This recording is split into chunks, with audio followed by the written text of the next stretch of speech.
Hi everyone, good evening. আজকে রবিবার, আর রবিবার মানেই আজকে সবার বাড়িতেই কম বেশি মাংস রান্না হয়। তো আজকে আমাদের বাড়িতে হয়েছিল মটন বিরিয়ানি। আমি বানিয়েছিলাম আজকে দুপুরে, তো সেটারই ভিডিও বানিয়েছি। আর তার জন্য আমি নিয়ে নিয়েছি মাটনটাকে ভালো করে ধুয়ে পরিষ্কার করে আমি সেটাকে নুন আর হলুদ দিয়ে প্রেশার কুকারে 3টে সিটি মেরে নিয়েছি। আর বিরিয়ানির জন্য আমি এখানে জল গরম বসিয়ে দিয়েছি, তাতে সমস্ত রকমের গরম মশলা যেমন তেজপাতা, স্টার মশলা, এলাচ, লবঙ্গ, দারচিনি, গোলমরিচ সব কিছু দিয়ে দিয়েছি। জলটাকে ভালো করে ফুটিয়েও নিয়েছি। এবার বিরিয়ানির যে চালটা রয়েছে সেটাকে আমি ভালো করে ধুয়ে আধা ঘন্টা আগে ভিজিয়ে রেখেছিলাম। সেই চালটাকে আমি এটার মধ্যে দিয়ে দেব। দিয়ে এটার মধ্যে একটু নুন আর সাদা তেল দিয়ে দেব, যাতে ভাতটা ঝুড়ো থাকে। আর 60% মতন কুক করে নেব। ভাতটা হয়ে গেলে এবার আমি ভাতটা ছেঁকে নেব। ভাতটা হয়ে গেলে ভালো করে তারপর মাংসটা তো আমি আগে থেকে 3টে সিটি দিয়ে দিয়েছি। এবারে আমি এই ডেচকির মধ্যেই পুরোটা রান্না করব। তার জন্য আমি এটাকে ভালো করে পরিষ্কার করে ধুয়ে সাদা তেল দিয়ে দিয়েছি। আর আলুগুলো আমি একটু গোটা গোটা রেখেছি, যেটা একটু বেশি বড় সেটা একটু মাঝখান দিয়ে কেটে নিয়েছি। কেটে ভালো করে এটাকে নুন হলুদ মাখিয়ে নিয়েছি।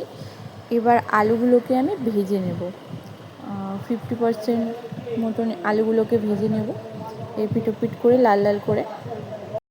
আমার না বাড়িতে বানানোর এই বিরিয়ানিটা খেতেই বেশি ভাল লাগে দোকানের বিরিয়ানির থেকে। এটা খুব হেলদি আর খুব হালকা মশলা দিয়ে বানাই, তো এটা খেতেই ভাল লাগে। আর আমার বাড়িরও লোকজন এটা খেতেই পছন্দ করে। আলুগুলো ভালো করে ভাজা হয়ে গেছে। এবার আমি আলুগুলোকে তুলে নেব। নিয়ে এবার সেই তেলের মধ্যেই আমি গরম মশলা, তেজপাতা, দারচিনি, লবঙ্গ, শুকনো লঙ্কা সমস্ত কিছু দেব। দিয়ে পেঁয়াজ কুচি, টমেটো কুচি এগুলো দিয়ে দেব। দিয়ে ফ্রাই করব। পেঁয়াজটা ভালো করে লাল লাল যতক্ষণ না হয় একটু ফ্রাই করে নেব, আর টমেটোটা গলে যাওয়া পর্যন্ত। তো তার জন্য আমি এর মধ্যে দিয়ে দেবো নুন, আর একটু কাঁচা লঙ্কাও দিয়েছি। দিয়ে মাটন বিরিয়ানি, চিকেনের থেকে আমার বেশি ভালো লাগে মাটন বিরিয়ানি খেতে। আর এইখানে যে মাটনগুলো এনেছে এবারে বাড়িতে, তো সেই মাটনগুলো একটু বিরিয়ানির তুলনায় একটু ছোট ছোট সাইজ হয়ে গেছে, তবে বাড়ির জন্য ঠিক আছে। পেঁয়াজ আর টমেটোটা ফ্রাই হয়ে গেছে। এবার আমি যে পেস্ট করা মশলাগুলো, আদা রসুনের পেস্ট, সেগুলো দিয়ে দেব।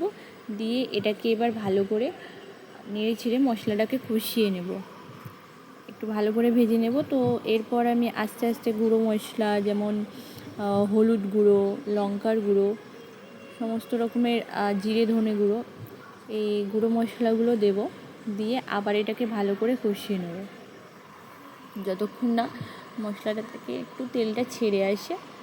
ভালো করে কষিয়ে নেব। যাই হোক, আজকে বাড়িতে দুপুরের খাওয়াটা খুব ভালোই হয়েছে। অনেক দিন পর মাটন বিরিয়ানি খেলাম, ভাল লেগেছে। নিজে বানিয়েছি বলে বলছি না, ভালো হয়েছে। তো এবার যে একটু জল দিয়ে দিলাম, যেটা পেস্ট করেছিলাম সেটাই একটু ধুয়ে করে জল দিয়ে দিলাম। এর মশলাটা মনে হচ্ছে হয়ে গেছে, তেল ছেড়ে দিয়েছে। এবার সিদ্ধ করে রাখা যে মাটনগুলো সেগুলো দিয়ে দেবো, দিয়ে কষিয়ে নেব। একটু ভালো করে কষিয়ে নেব। এটা কম করে 20 থেকে 25 মিনিট মতন একটু কষিয়ে নেব। লো টু মিডিয়াম আছে। তো এবার এটার মধ্যে আমি দিয়ে দিলাম টক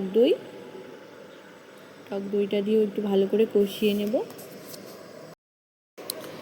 মাটন যত ভালো কষানো হবে তত ভালো টেস্ট হবে। অল্প অল্প করে কষাতে হবে, আর একটু একটু করে যে মাটনের যে স্টকটা তৈরি হয়েছে সেটা একটু একটু করে দিয়ে আমি এটাকে কষিয়ে নেব। আর একটু কষানো হয়ে গেলে তারপর আলুটা দিয়ে এটা অলমোস্ট কষানো হয়ে গেছে। আলুটা দিয়ে আর 3টে সিটি দিয়ে দেবো, দিলেই বিরিয়ানির মাটনটা তৈরি হয়ে যাবে। এই যে লাস্টে বিরিয়ানির মশলাটা দিয়ে দিলাম। মাটনটা প্রেশার কুকারে দিয়ে 3টে সিটি মেরে নেব। তো সেটা হয়ে গেছে অলরেডি। এবার হচ্ছে বিরিয়ানির মেন কাজ। তা আবার এটাকে আমি পরিষ্কার করে ধুয়ে নিয়েছি। এবার এটাতে ভালো করে একটুখানি ঘি মাখিয়ে তার মধ্যে নিচের তেজপাতাগুলো দিয়ে দিয়েছি।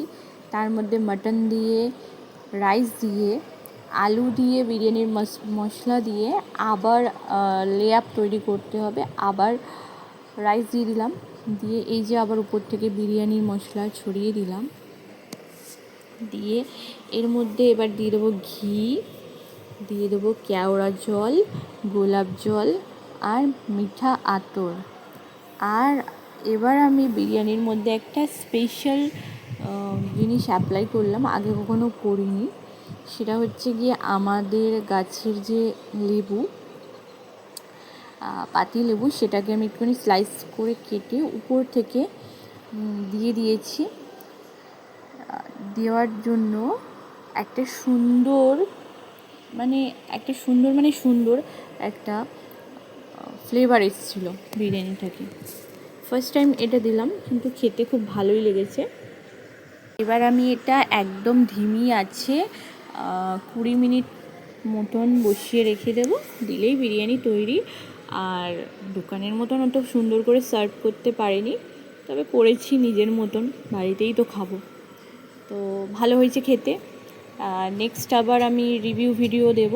ভিডিও ভালো লাগলে like, share, comment and subscribe করে দেবেন। থ্যাংক